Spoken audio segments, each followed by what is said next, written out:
광복이란 말은 빛을 되찾았다, 그런 의미지요. 35년간의 일제강점기 기간은 그야말로 우리 민족의 역사의 흑암기였습니다. 외세에 의해 강제징용을 당해서 우리 젊은이들이 이곳저곳 전쟁터로 내몰리고, 또 더 말하지 않아도 우리가 잘 아는 위안부로 우리의 어머니들이, 우리의 누님들이 참 입에 담기 힘들 정도의 그런 인권이 짓밟히고, 또 731 부대라는 그런 아주 묘한 부대를 만들어서 반인륜적인 생체 실험에 우리 민족을 도구로 사용을 하고, 대한민국 사람이 대한민국의 말로 말하고 이름을 쓰지 못하도록 창시 개명을 당하고, 그보다 더 심각했던 것은 교회가 탄압을 당해서 교회가 불질러지고 신앙의 자유가 박탈당하는 그야말로 어둠의 시간이었습니다. 그러다 1945년 8월 15일 이 광복절은 그야말로 우리 민족이 빛을 되찾은 그런 복된 날이지요. 시편 126편 1절에 보면 이스라엘 백성들이 포로에 끌려갔다가 그들이 귀환할 때를 이렇게 기록을 했어요. 여호와께서 시온의 포로를 돌려보내실 때에는 우리는 꿈꾸는 것 같았도다. 얼마나 그 순간이 기쁘고 즐거웠던지, 이게 현실인가 라고 의심할 만큼 그들은 감격스러웠다라고 노래했습니다. 우리의 광복도 그러했습니다. 하나님의 은혜로 우리는 자유를 되찾게 되고, 또 그 이후 우리 민족은 하나님의 축복으로 눈부신 그런 발전을 해오지 않았습니까? 하나님의 은혜와 복으로 짧은 역사에 이처럼 발전해온 이 민족이 왜 이렇게 되었을까? 여러 이유들을 우리가 많은 곳에서 찾을 수 있겠지만, 그런 외부적인 원인을 우리가 다 상쇄해버리고 우리 안에서 그 원인을 찾는다면 우리가 축복의 시간에, 하나님의 은혜의 시간에 너무 자고하여서 우리가 기도를 놓쳤기 때문이라고 생각합니다. 성경은 교회가 어떤 곳인가? 만민이 기도하는 집이라고 했는데, 오늘날 교회는 기도하는 자리가 텅텅 비어가고 성도가 기도하는 사람에서 세상 일에 바쁜 사람들로 그 정체성을 바꾸고 있기 때문에 오늘 우리의 조국이 오늘 이 모양 이 꼴이 되지 않았을까, 그런 마음 때문에 오늘 아픈 마음을 가지고 있습니다. 여러분, 우리가 평안함 속에, 하나님의 은혜와 축복 속에 살면서 우리가 슬그머니 우리도 모르는 사이에 기도를 놓아버렸어요. 먹고 살기가 좀 편하니까, 우리의 등이 따뜻하고 배가 부르니까 기도를 놓쳐버리고 세상 일에 분주했습니다. 어떻게 하면 더 즐겁게, 어떻게 하면 더 짜릿하게, 어떻게 하면 더 신명나게 내 인생을 놀아볼까, 누릴까 라고 하는 것에 집중하는 사이 이 나라는 이렇게 혼란스러웠고 졌고 무너져 내렸습니다. 여러분, 기도는 역경의 시간에만 하는 것이 아닙니다. 나라를 빼앗겼을 때만 기도하는 것이 아니고, 보릿고개를 지날 때에만 기도하는 것이 아니고, 기도는 하나님의 은혜가 쏟아질 때, 하나님의 축복이 넘쳐날 때, 평안할 때 해도 기도는 절실히 필요합니다. 오늘 빌립보서를 살펴보면 빌립보서는 다른 교회들과 비추어 볼 때 평안한 교회였어요. 갈라디아 교회와 고린도 교회와 여러 다른 그 초대교회들과 비추어 볼 때 빌립보 교회는 특별한 문제가 없었습니다. 그래서 이 사도 바울의 마음에 다른 교회들과 달리 빌립보 교회는 근심하는 교회가 아니었어요. 여러 교회들을 향하여 바울이 편지를 써보낼 때마다 바울은 무거운 마음으로, 아픈 마음으로 편지를 써보냈는데 빌립보 교회 성도들에게 편지를 써보낼 때는 전혀 결이 달랐어요. 3절과 4절 말씀을 보면 내가 너희를 생각할 때마다 나의 하나님께 감사하며 간구할 때마다 너희 무리를 위하여 기쁨으로 항상 간구한다 그랬어요. 빌립보 교회를 위하여 기도할 때 바울의 마음이 아팠다, 내가 너희를 기도할 때 내 마음이 너무 고통스러웠다, 그렇게 말하지 않고 내가 기도할 때마다 빌립보 교회 성도들 너희를 위하여 기도할 때는 내게 감사가 넘쳤고 내 마음에 기쁨이 넘쳐났다, 그렇게 지금 기록하고 있습니다. 빌립보 교회는 5절 말씀에 보면 너희가 첫날부터 이제까지 복음을 위한 일에 참여하고 있기 때문이라 그랬어요. 빌립보 교회는 아주 신실한 교회였어요. 변덕스러운 교회가 아니었습니다. 바울과 함께 복음 사역을 시작하는 그 첫날부터 지금 바울이 로마의 감옥에 수감되어 있을 이때까지 그들은 한 번도 변함이 없이 그들의 기분과 그들의 감정에 휘둘리지 않고 신실하게 충성된 열정을 가지고 헌신했던 교회가 바로 빌립보 교회였습니다. 4장 1절 말씀에도 보면 이 편지를 마무리하면서 바울이 빌립보 교회 성도들을 어떻게 묘사하고 있는가? 나의 사랑하고 사모하는 형제들이라고 말해요. 내게 근심이 되고 걱정이 되고 내게 아픔을 주는 형제들이라고 말하지 않고 내가 사모하고 내가 사랑하는 형제들, 나의 기쁨이요 면류관 아닌 사랑하는 자들아, 이와 같이 주 안에서 쓰라 라고 말했어요. 목회자에게 근심이 되지 않았어요. 목회자에게 기쁨이 되고 목회자가 늘 그리워하고 사모하고 사랑하는 그런 성도들이 바로 빌립보 교회 성도들이었습니다. 다시 말하면 빌립보 교회는 참 아름다운 교회, 모범적인 교회였다는 이야기입니다. 하나님의 은혜와 복 가운데 평안한 교회가 빌립보 교회였다는 말입니다. 그런데 그럼에도 불구하고 바울은 그 빌립보 교회를 위하여서 항상 내가 너희를 위하여 간구한다 그랬어요. 9절에 보면 내가 기도하노라 그렇게 말하고 있습니다.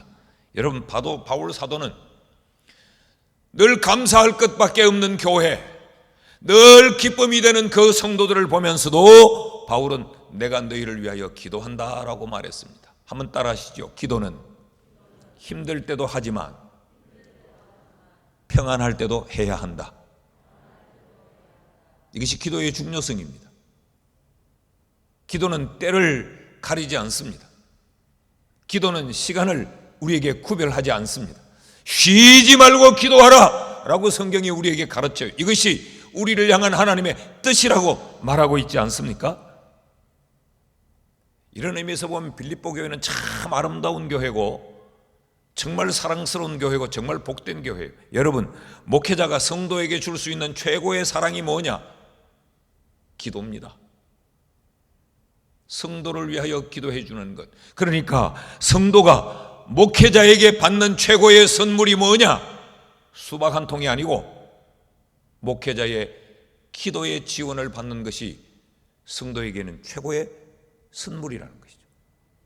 그런데 이 아름다운 광경이 지금 빌립보 교회 안에는 이루어지고 있었어요. 이런 교회가 건강한 교회고 이런 교회가 복된 공동체인 줄 믿습니다. 서로를 향한 기도의 교제가 있는 공동체. 그러면서 그 기도하는 이유가 뭐냐? 근심 때문에, 걱정 때문에, 고통 때문에가 아니라 감사와 기쁨 때문에 서로 기도하는 교회. 난 우리 교회가 이런 교회 될 수 있기를 축복합니다.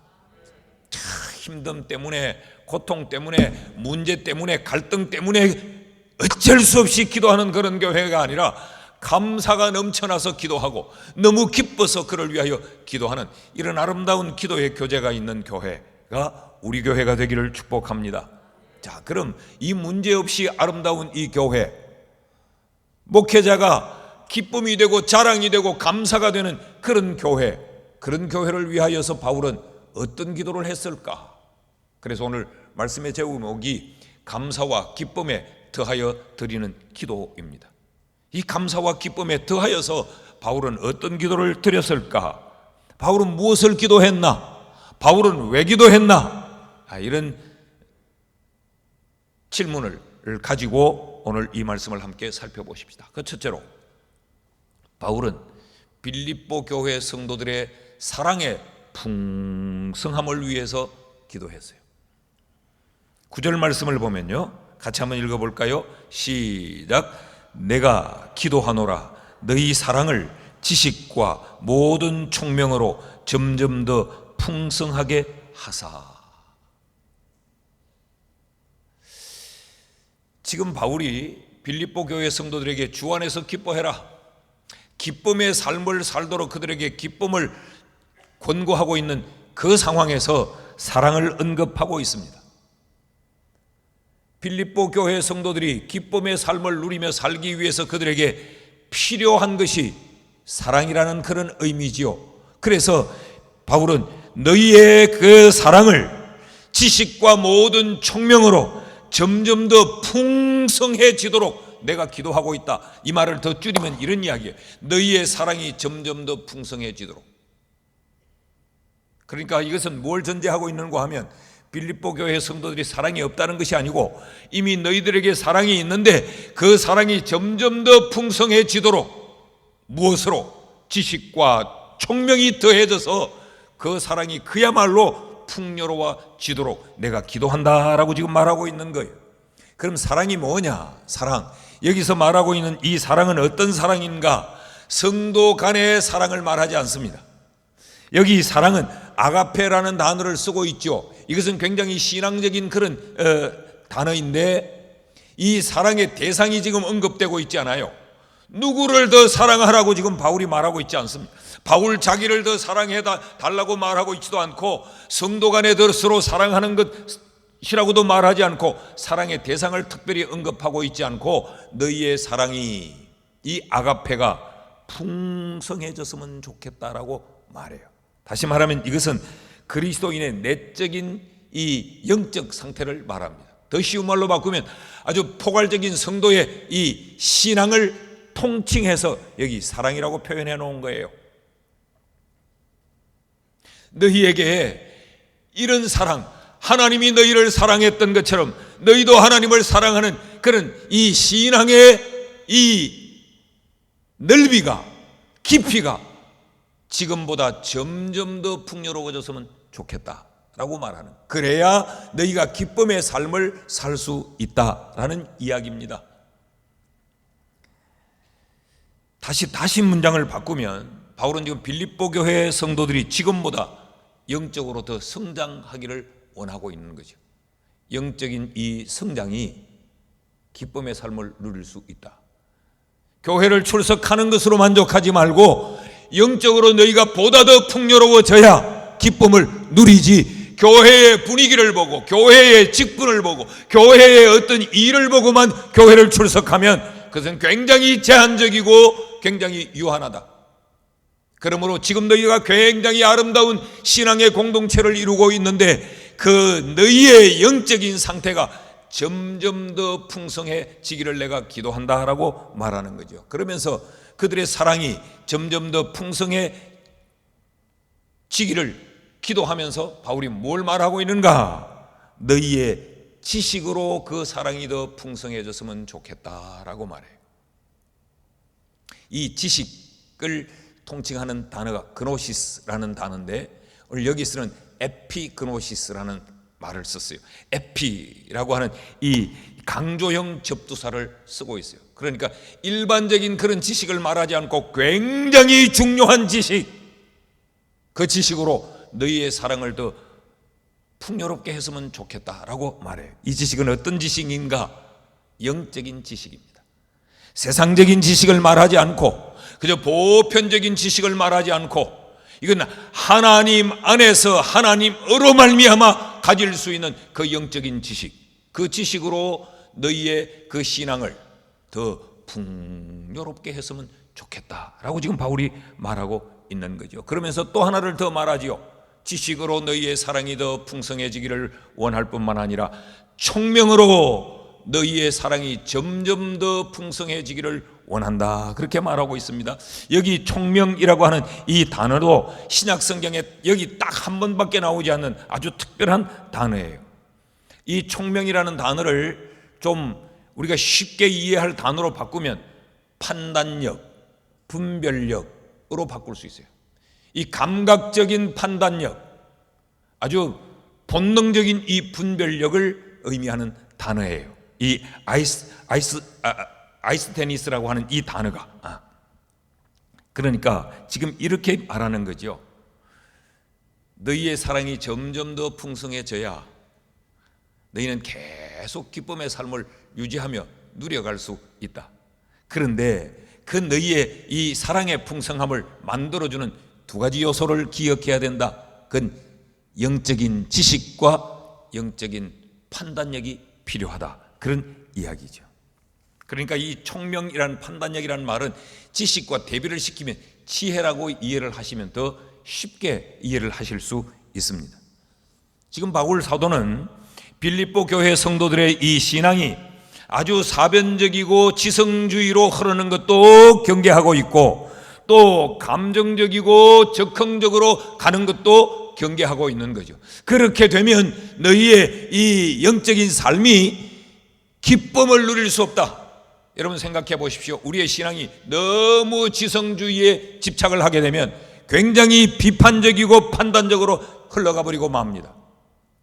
설교를 들을 때에도 늘 어떤 이 지성적인 관점에서만 딱 들으면 내 지식의 이 충족만을 생각하지 내 삶의 변화로 우리는 말씀을 받아들이지 않아요.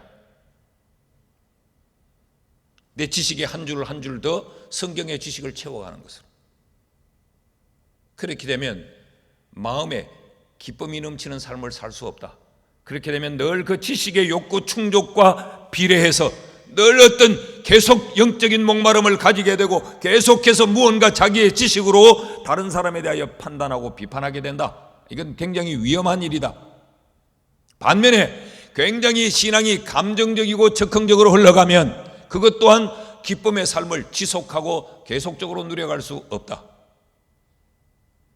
이 신앙이 롤러코스터를 타는 것처럼 어떤 날은 너무 하늘을 나는 것 같다가 어떤 날은 한순간에 또 내 감정의 이 신앙의 기초를 두니까, 그래서 바울은 너희의 그 사랑이 점점 더 풍성해지기를 원하는데 총명과 지혜로 너희의 사랑이 더 신앙이 완숙하게 다듬어지기를 내가 기도한다라고 말하고 있는 겁니다.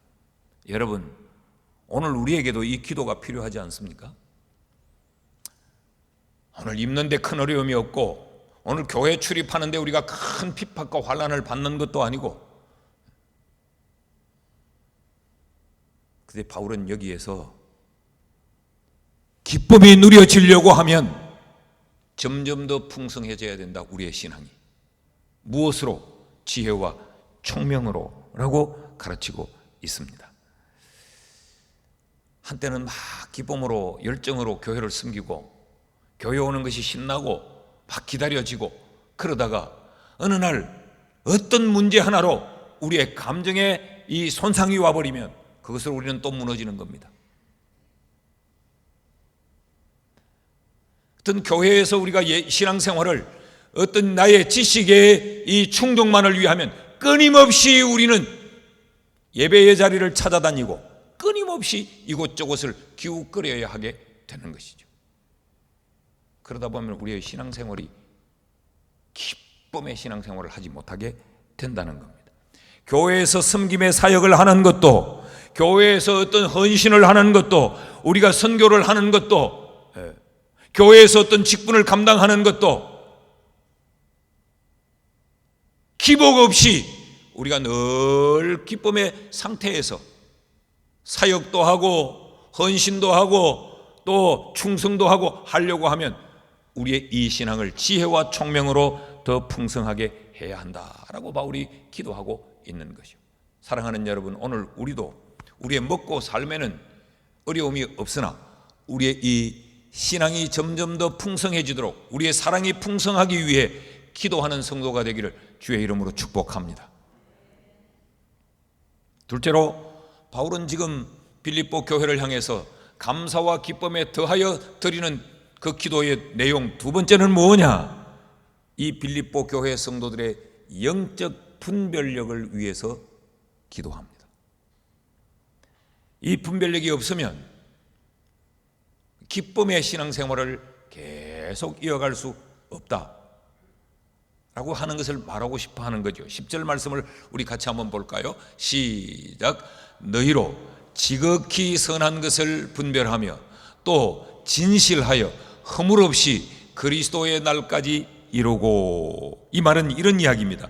너희로 지극히 선한 것을 분별하며, 그것을 잘 분별해야 너희의 신앙이 진실하고 허물 없이 그리스도의 날까지 이르게 된다, 그런 이야기지요. 여기 지극히 선한 것을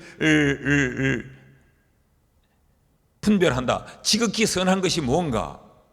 그 윤리적인 도덕적인 선을 말하지 않습니다. 여기 지극히 선한 것, 이건 참 표현이 모호한데, 지극히 선하다라고 하는 이 단어가 디아페로라는 단어를 쓰는데 두 가지 의미를 가지고, 복합적인 의미를 가지고 있어요. 하나는 다르다, 다르다는 의미를 가지고 있고, 또 하나는 탁월하다라는 의미를 가지고 있어요.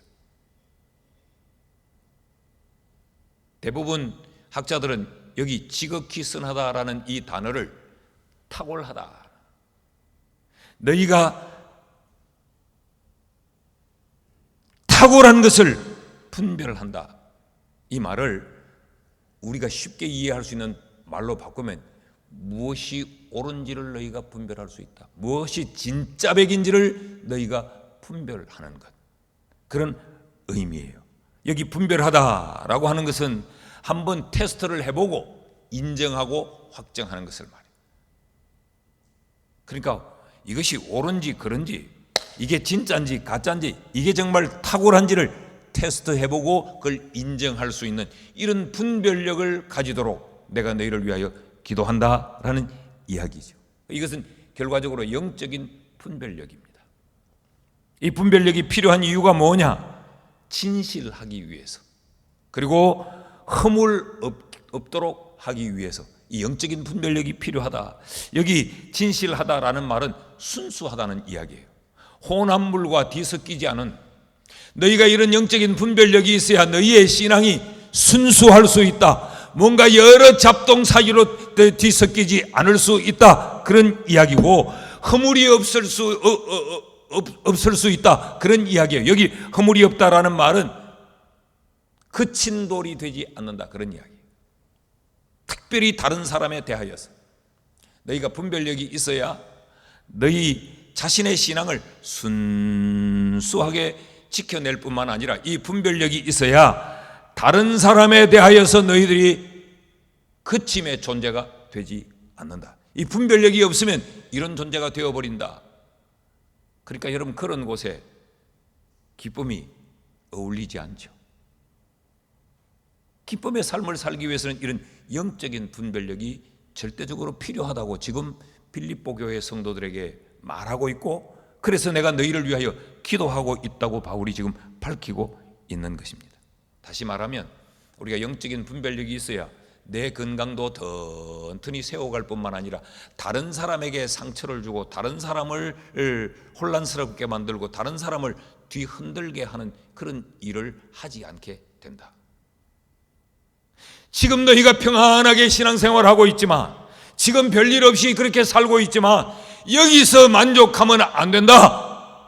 너희에게 영적인 분별력을 구해야 된다. 너희가 그래야 너희가 끝까지, 어디까지? 그리스도의 날까지, 심판의 날까지, 예수 그리스도 앞에서 우리의 신앙이 판단받을 그때까지, 이 땅 마지막 때까지 우리가 온전히 순전한 그 신앙을 지켜나갈 수 있을 뿐만 아니라, 신앙생활을 해나가는 동안에 다른 사람에게 상처를 주고 다른 사람을 어지럽게 만들고 다른 사람의 신앙에 손상을 가져오게 만드는 그런 일을 하지 않게 된다는 것. 그러니 여러분, 이 기도가 얼마나, 지금 바울이 드리는 기도가 얼마나 중요해요.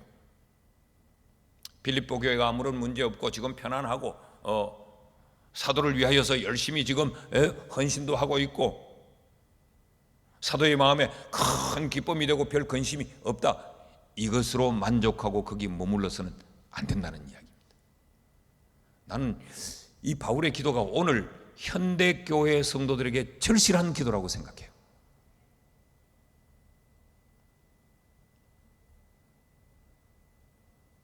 우리 의식주가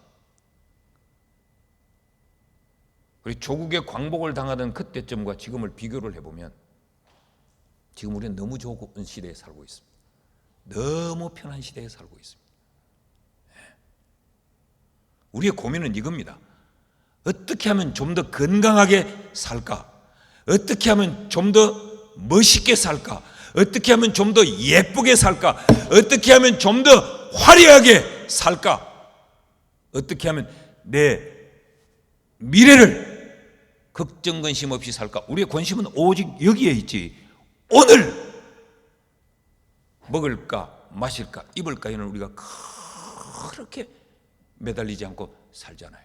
그러니까 신앙생활도 교회 생활도 그냥 지금 이대로 만족하고 있지 않나 그런 생각이 들어요. 바울은 이런 우리에게 내가 빌립보 교회 성도들에게 감사와 기쁨을 가지고 있지만 그게 더하여서 빌립보 교회 성도를 위하여 이 기도를 드리는 것처럼 너희에게도 이 기도가 필요하다고 우리에게 지금 가르치고 있습니다. 초대교회는 이 능력이 필요했어요. 왜냐하면 유대주의자들이 다시 말하면 유대교 성도들이 그리스도교, 기독교 성도들로 지금 넘어오고 있는 시점입니다. 그러니까 초대교회의 상황은 유대교와 이 그리스도교가 지금 공존을 하는 이런 상황이고 굉장히 진리에 대해서 혼탁하고 혼란스러운 그런 상황이었어요. 그러니까 이런 시대에 동시적으로 거짓 교사와 거짓 교훈과 온갖 사교들이 난무했습니다. 전부가 사도라고 설쳐대고 전부가 이게 그리스도의 복음이라고 소개하고 이것이 그리스도교 기독교라고 말하면서 굉장히 이 초대교회 이 신생교회가 굉장히 혼란스러웠어요. 그런 시점에 바울이 너희들에게 지금 복음을 받아들여서 평안 가운데 복음의 기쁨을 가지고 살지만 여기에서 머물면 안 된다. 너희에게 영적인 분별력이 필요하다. 지극히 선한 것을 분별할 수 있도록. 그래서 너희의 신앙이 진실하고 허물 없이 그리스도의 날까지 이르도록 내가 너희를 위하여 기도하고 있다라고 지금 바울이 말하고 있습니다. 여러분, 오늘 우리 시대도 꼭 이와 같아요. 특별히 대한민국이 상황이 그런 것 같아요. 세상에 이단은 대한민국에 다 있는 것 같아요. 이단은 이런 영적인 분별력이 없으면 내가 이단에 빠질 뿐만 아니라 내가 넘어질 뿐만 아니라 다른 사람까지 넘어지게 만들어요. 분별력이 없으니까 다른 사람의 영혼까지 무너지도록 만들어버리죠. 영적인 분별력이 없으면 이런 혼란을 가져온다는 것이죠. 그래서 바울은 너희들이 영적인 분별력을 갖도록 내가 기도하고 있다. 그 말은 무슨 말이에요? 너희도 이것을 위해 기도해야 한다라고 말하고 있는 것이죠. 둘째로 지금 감사하고 지금 내가 기쁘고 너무 좋지만 그것에 더하여서 바울이 드리는 기도 또 하나는 뭐냐? 빌립보 교회 성도들의 의의 열매가 풍성하도록 기도한다 라고 말합니다. 11절 말씀을 우리 같이 한번 읽어보실까요? 시작.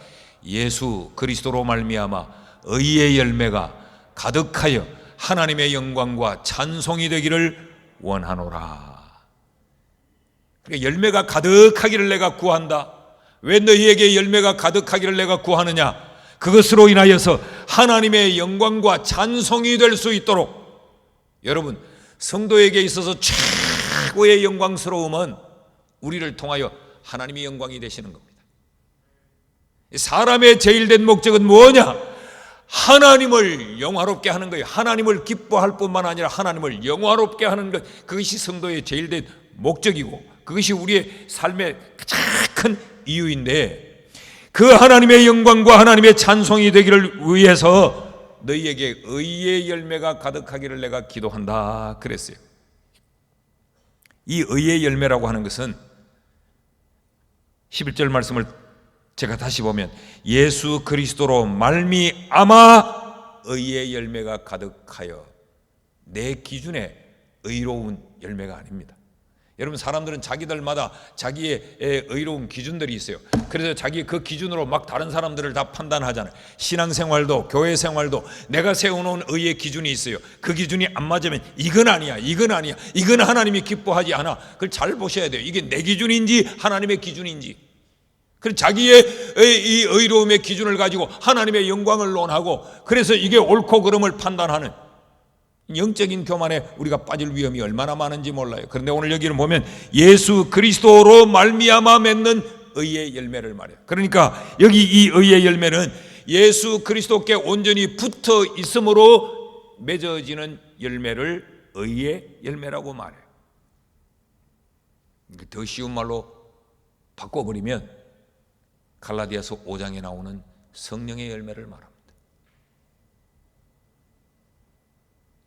이런 열매는 우리가 열매를 맺으려고 막 몸부림쳐서 맺어지는 것이 아니고 우리가 그리스도께 찰싹 달라붙어 있으면 맺어지는 열매입니다. 여러분, 이 차이를 아시겠습니까? 그리고 어디에 관심을 둬야 되느냐? 내가 그리스도께 붙어 있느냐, 이게 더 중요한 건데, 이거는 무시해버리고 내가 기도 생활도 없고 일주일 동안 예배 생활도 없고 말씀 묵상도 없고 그러면서 의의 열매를 맺으려고 몸부림을 치는 거예요. 성경은 그리스도로 말미암아 맺혀지는 열매, 이것이 너희에게 풍성해야 하나님의 영광과 찬송이 된다, 그렇게 가르쳐요. 갈라디아서 5장 22절에서 23절, 이 소위 성령의 9가지 열매라고 하는 이 열매 한번 다시 우리 알지만 읽어봅시다. 시작. 오직 성령의 열매는 사랑과 희락과 화평과 오래 참음과 자비와 양선과 충성과 온유와 절제니 이 같은 것을 금지할 법이 없느니라. 이 말씀 한번 그대로 띄워놔 주시고 자세히 한번 보십시오.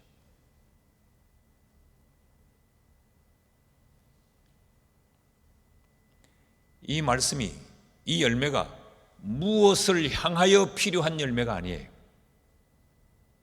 이것은 나 자신에게 속해진 열매입니다. 이게 인격적인 것이고 성품적인 거예요. 오래 참음과 자비와 양선과 온유와 절제와 이 열매들이 내가 무언가를 해대는 그것과 상관 있는 원동력, 그로 말미암아 나타나는 결과가 아니고 내가 예수께 붙어 있으므로 내 속에서 일어나는 나의 변화를 말합니다.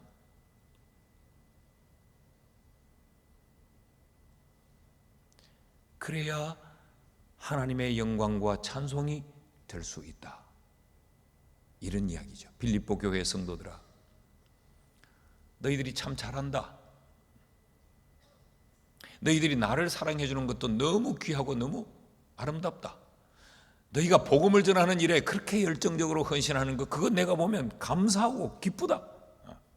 나는 너희를 향하여 마음에 아무런 불만도 없다. 그런데 너희가 기쁨이 충만한 삶을 살려면 이런 것을 기쁨의 근거로 해서는 안 되고 네 삶의 변화가 있어야 된다. 네 인격의 변화가 일어나야 된다. 네 성품이 바뀌어야 된다. 그래야 하나님의 영광과 찬송이 될 수 있다. 그래서 너희들이 지금 잘 하고 있지만, 그래서 내가 너희에게 감사하고 내가 기뻐하고 있지만 거기에 더하여 나는 이 기도를 너희를 위해 드린다라고 지금 바울이 이야기하고 있습니다. 사랑하는 여러분, 여기서 우리가 하나 깨달아야 돼요. 내 자신의 변화가 곧 기쁨의 삶을 누리는 비결이라는 겁니다. 우리는 자꾸 나 외에 다른 것에서 어떤 기쁨의 이유를 자꾸 찾으려고 해요. 그래서 그것 때문에 내가 불만스럽고, 그것 때문에 내가 화나고, 그것 때문에 내 감정의 상처를 받고, 그것 때문에 내가 기쁨을 못 누린다고 생각해요. 근데 성경은 시선을 돌려서 내 인격의 변화가, 내 성품의 변화가 어떤지를 살펴보라. 결국 내가 변하면 나는 기쁨의 삶을 누릴 수 있다는 겁니다. 여러분, 이 기도가 우리에게 필요하지 않습니까? 너무도 많은 경우에 우리는 나의 이 성품적인 변화를 위하여서 내게 이런 의의 열매가 맺혀지기를 위해 기도하는 것보다는 내 남편의 저 못된 성격, 내 아내의 저 낭비벽, 내 자식들의 저 불효한 모습, 나 외에 다른 사람들의 못마땅함을 두고 기도하는 경우가 얼마나 많아요.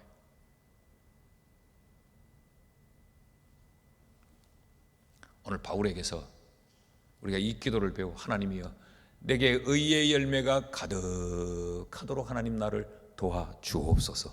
내가 예수께 찰싹 달라붙어 있게 해 주시옵소서. 뭐 엄청난 일을 하려고 하지 말고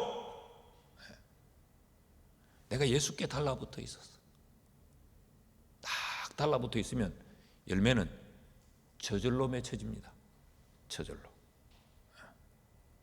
근데 예수께 달라붙어 있는 데는 관심이 없고 열매만 자꾸 생각하면 자꾸 가짜 열매, 외식하는 것을 갖다 붙이는 거죠. 붙여놓고 나도 그런 나무인 것처럼 그 흉내만 내는 거죠. 오늘 바울이 감사와 기쁨에 더하여 드리는 이 기도의 필요성을 우리를 위한 기도로 바꾸는 우리 모두가 될 수 있기를 주의 이름으로 축복합니다. 여러분, 의의 열매의 풍성함을 위해서 기도하시고, 야의 영적인 분별력을 위해서 기도하시고, 그리고 이 사랑의 풍성함, 내 신앙의 균형 잡힌 이 신앙을 위해서 기도할 수 있기를 주의 이름으로 축원합니다. 거기서 멈추지 말고 바울처럼 더하여 드리는 기도의 삶이 우리에게 있기를 축복합니다. 지난 한 주간을 이렇게 돌이켜 보십시오. 지난 한 주간 내 삶의 기도가 도대체 몇 분이었는지. 우리가 근심하는 데는 엄청난 시간을 쏟아붓고, 우리가 돈 벌려고 하는데 머리를 쓰는 일은 엄청 썼지만, 기도는 하루 24시간 중에 얼마를 했는지.